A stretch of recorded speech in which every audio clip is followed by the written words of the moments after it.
Olá pessoal, sejam bem-vindos a mais um Espaço Heráclito. Meu nome é Flávio Ricardo Vassoler e hoje nós damos continuidade ao programa que começou na semana passada com o nosso querido Flávio Viegas Amoreira. Eu já vou apresentar para vocês o convidado debatedor de hoje. Mas agora eu quero começar com vocês uma tradição de indicação de livros aqui no Espaço Heráclito.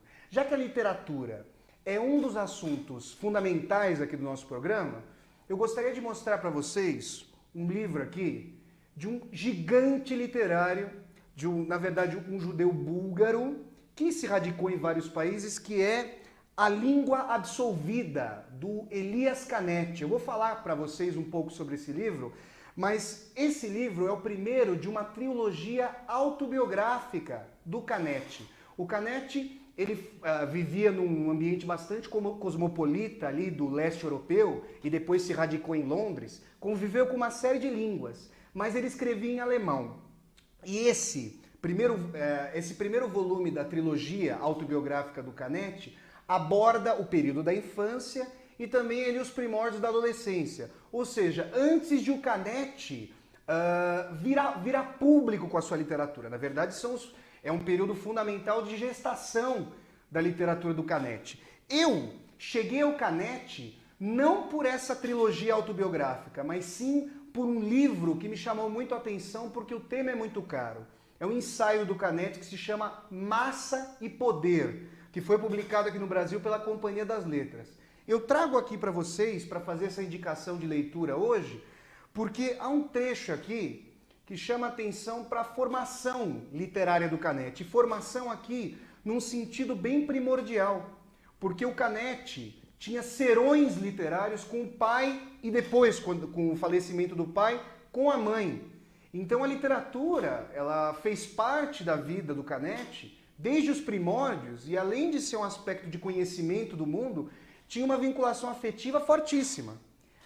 Num determinado momento, o pai do Canetti, que era um comerciante, tinha uma empresa comercial ali, eles foram para Manchester, ele também tinha uma vocação para o teatro, mas o avô do Canetti não permitiu que ele expressasse essa vocação. E muitas vezes passa isso do filho que não conseguiu se livrar das amarras do pai, isso vem para o neto com mais facilidade. O pai deixa com que ele possa expressar livremente o curso da sua vocação. E, num determinado momento, o Canetti, entre as muitas leituras, sugestões de leituras que recebia do pai, recebeu uma biografia do Napoleão. Então vocês imaginam, uma biografia adaptada do Napoleão para crianças na Inglaterra. Vocês imaginam que a visão não deveria ser muito positiva em relação ao imperialista francês. E naquele contexto, havia a eclosão da Primeira Guerra Mundial. O pai do Canetti morreu em decorrência de um derrame seguido de ataque cardíaco, e isso tem relação com uma suposta traição da mãe do Canetti em relação ao marido.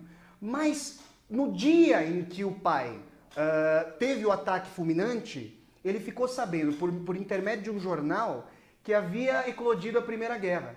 E justo nesse momento, o Canetti estava lendo essa biografia do Napoleão, e obviamente que o tema do Napoleão tem muita relação com toda a trajetória da guerra. Eu quero ler para vocês aqui um trecho de A Língua Absolvida do Canetti, em que ele fala sobre como foi essa relação com a guerra, com a figura do Napoleão e com a morte do pai. Vamos lá então? Eu começo aqui. O último livro que ele, meu pai, me entregou pessoalmente foi sobre Napoleão. Escrito do ponto de vista inglês, Napoleão aparecia como tirano malvado que queria dominar todos os países, especialmente a Inglaterra. Era o livro que eu estava lendo quando meu pai morreu. Minha antipatia por Napoleão, desde então, se manteve inabalável. Eu já havia começado a lhe fazer o relato do livro, a fazer o relato ao meu pai. Mas ainda não estava muito adiantado. Ele o dera logo após o Guilherme Tell. E, depois da conversa sobre a liberdade, era uma pequena experiência que ele fazia, porque o pai do Canetti dava os livros e depois sugeria uma série de debates para que o Canetti pudesse discorrer sobre as temáticas do livro. Logo que comecei a falar, muito excitado, sobre Napoleão, meu pai me disse: é melhor que você espere, ainda é cedo. Primeiro, você terá que ler mais. Depois, tudo ficará bem diferente. Tenho certeza de que Napoleão, então, ainda não era imperador. Talvez fosse uma prova. Talvez ele quisesse verificar se eu seria capaz de resistir à magnificência imperial. Terminei de lê-lo após a sua morte e tornei a lê-lo inúmeras vezes, assim como a todos os livros que ele me deu. Até então, eu quase não sentira o efeito do poder.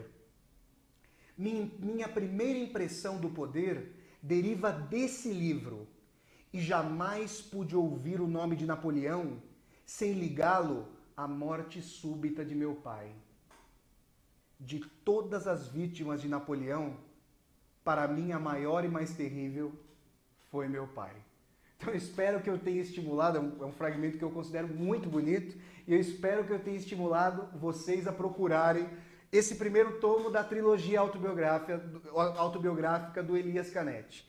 E agora, pessoal, eu tenho o prazer de apresentar a vocês um escritor argentino, um cordobês, que também é tradutor, a gente vai falar sobre isso, um amigo.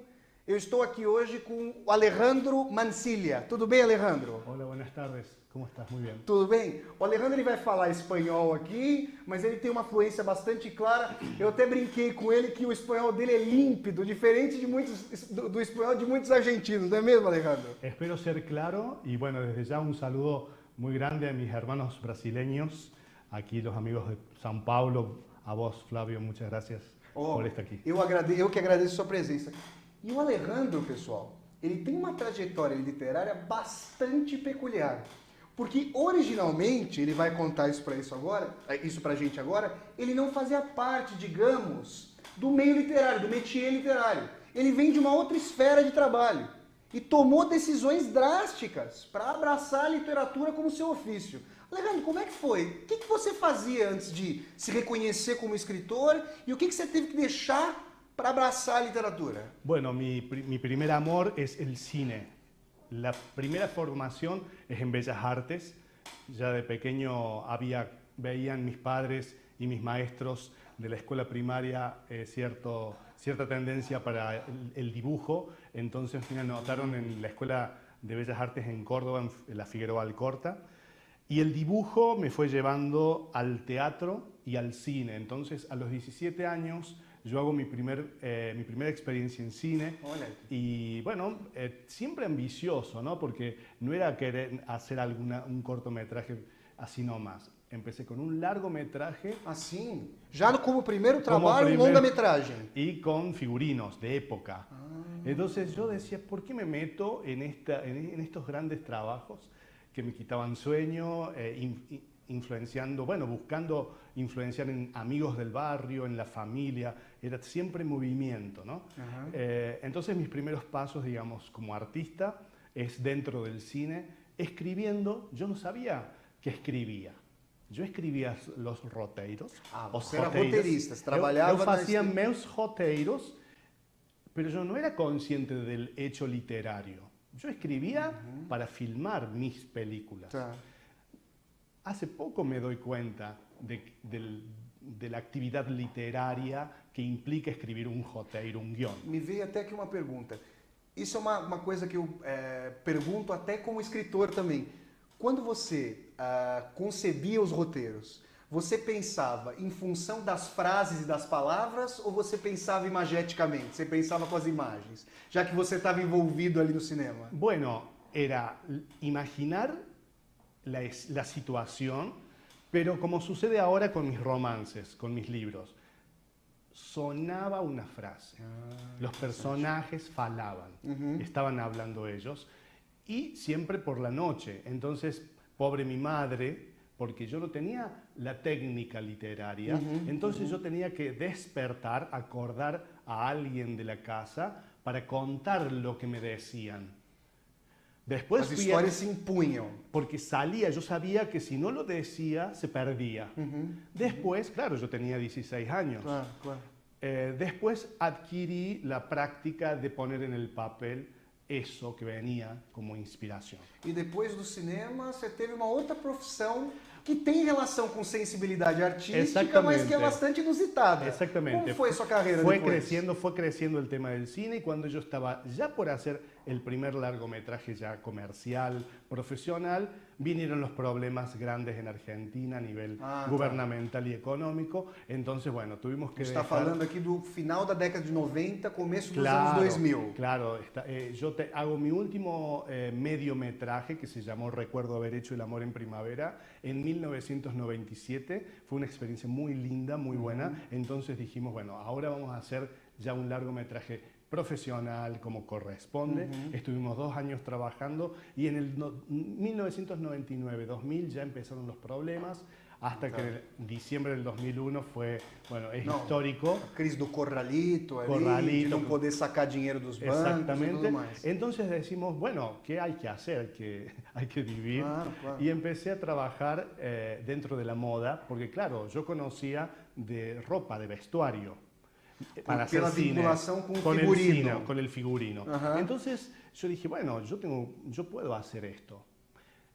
Y empecé a trabajar también inocentemente hasta que me di cuenta que era muy bueno, digamos, en lo que yo hacía.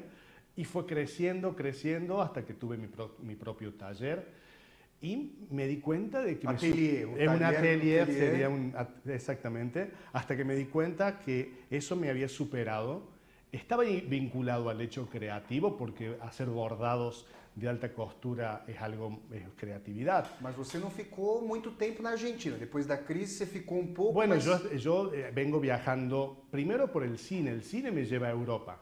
Ah, então você foi viver a Europa em primeiro Exactamente. lugar pelo Yo fato me do voy- cinema. Yo con mi segunda película participo de un festival en 1990 en Italia y a partir de ahí empiezan mis viajes ida y vuelta, el amor, el enamorarse de Europa, imagínate Claro, la claro. cultura, la belleza Claro. y bueno, entonces, claro, era muy joven. Volví a la Argentina, pero extrañaba Europa. Volví a Europa y extrañaba la Argentina. Entonces estuve muchos años. Mas em determinado momento você se assentou ali na Europa. Exactamente, me asiento. Y claro, yo veía que había algo. Yo, de hecho, escribí y publiqué 2 libros siendo bordador, pero faltaba la entrega absoluta. E aí, o Alejandro está mencionando aqui, ele trouxe para nós, gente, as capas dos 2 primeiros livros, são bem interessantes, eu gostaria de mostrar para vocês. O primeiro livro do Alejandro, eu vou fazer uma tradução aqui, Mandrake, rápida, o último Consolo, Páginas para deixar de ser um estrangeiro errante. É um livro, aqui eu estou mostrando a capa para vocês, é um livro de poesia e narrativas curtas, publicado em 99.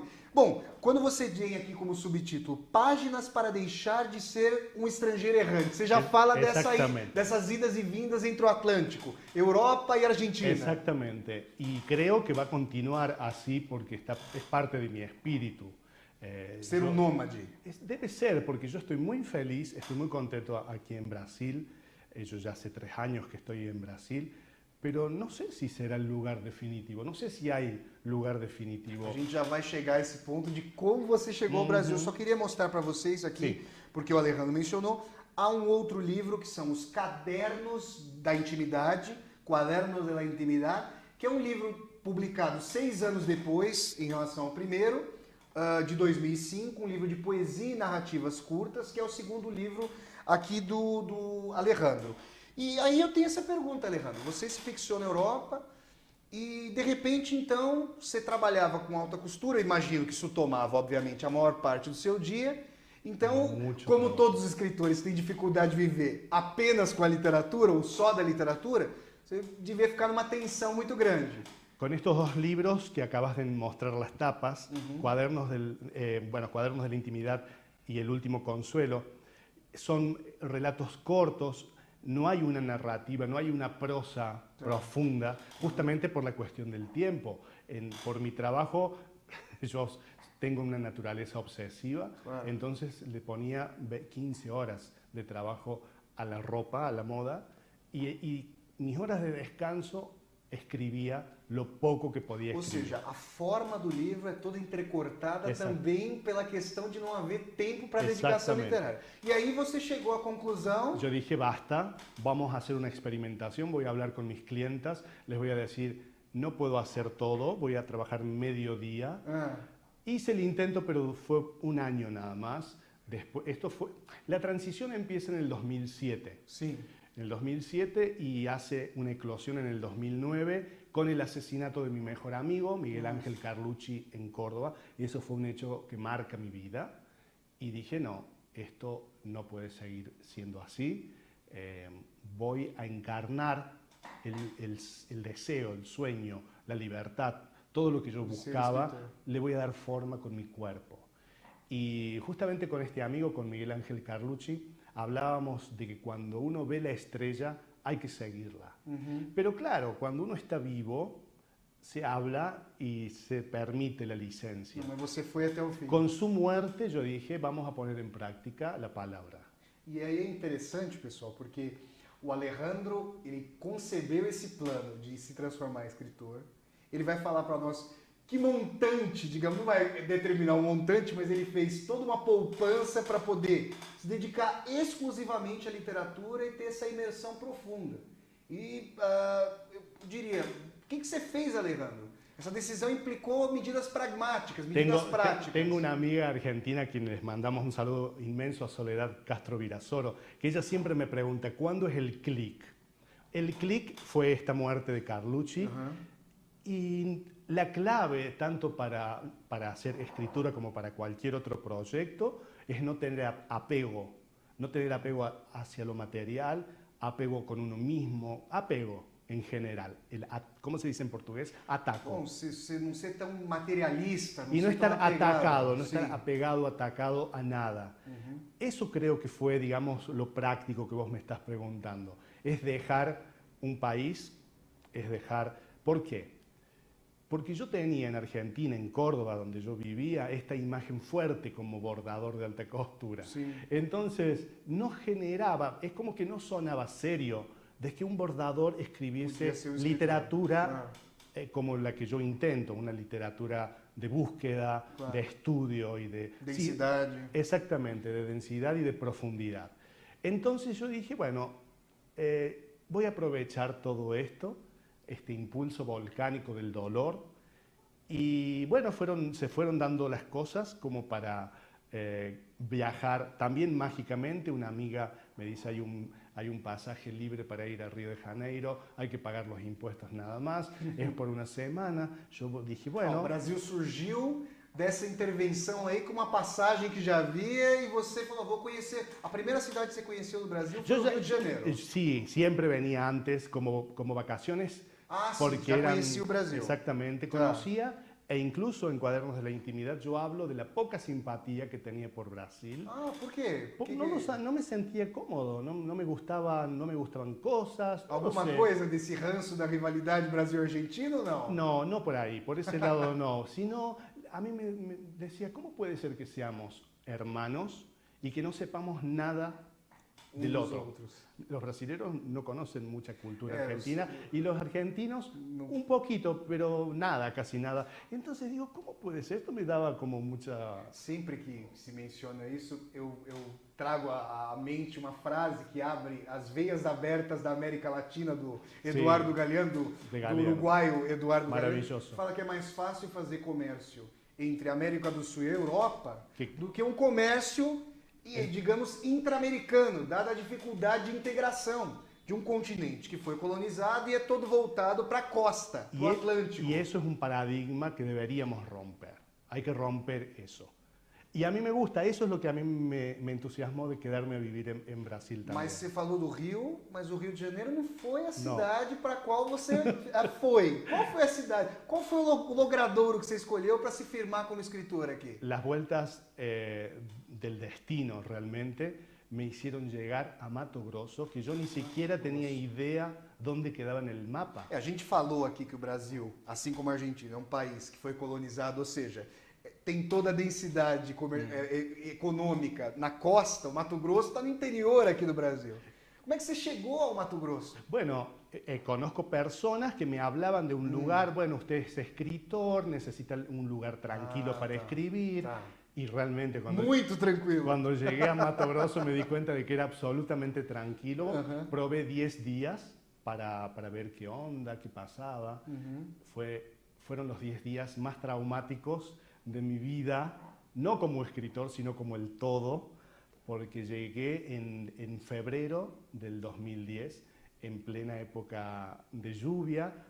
Sim, mando as enchentes ali. Mando todo mi cariño al pueblo de Jucimeira, Santa Elvira, perto de Rondonópolis. Jucimeira, Santa Elvira, na região de Rondonópolis. En la región de Rondonópolis. Y claro, 46 grados, era otro mundo. Y yo había llevado una valija Córdoba é uma con cidade ropas. com temperatura amena.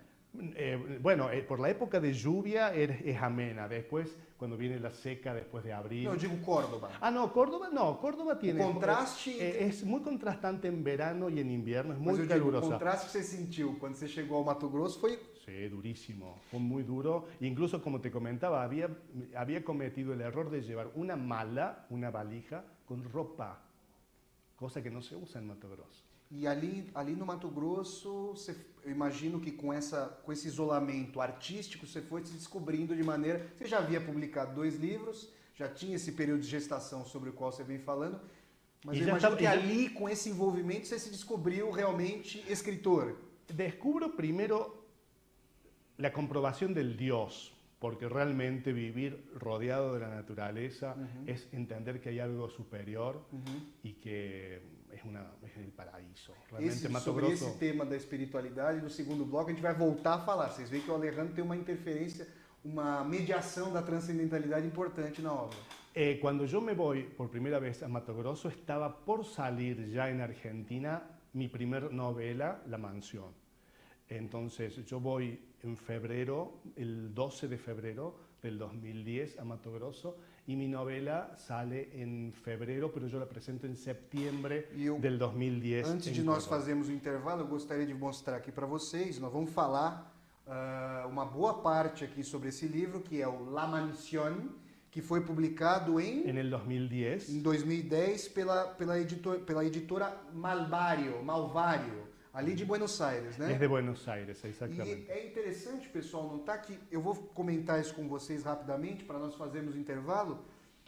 O corpo, essa dimensão do corpo, para o Alejandro, ela não é apenas uma matriz, digamos, que pode ser abstraída em função das elucubrações intelectuais, dos pensamentos que ele desenvolve ao longo desse romance. O corpo é um elemento de sofrimento, é um elemento de vinculação com as experiências, é uma grande mediação para tudo que ocorre. Inclusive é uma porta sensorial para essa outra dimensão transcendente da qual ele vem falando.